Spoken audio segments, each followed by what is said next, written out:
Welcome to Luca is a Billionaire, where the only thing I invest in is your answers. In this video, I will show you how to make a sliding card. Start by gathering your materials.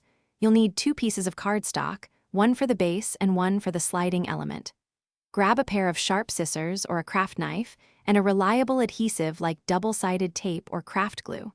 Having a ruler and a pencil will also be super helpful for precise measurements. We're aiming for a smooth, professional finish. Now, let's create the base of your sliding card.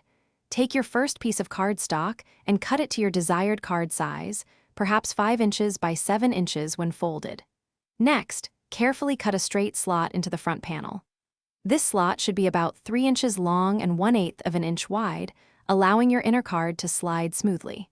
Precision here is key for a clean movement. Now, let's get cooking. Ensure your waffle iron is hot and lightly greased, even if it's non-stick.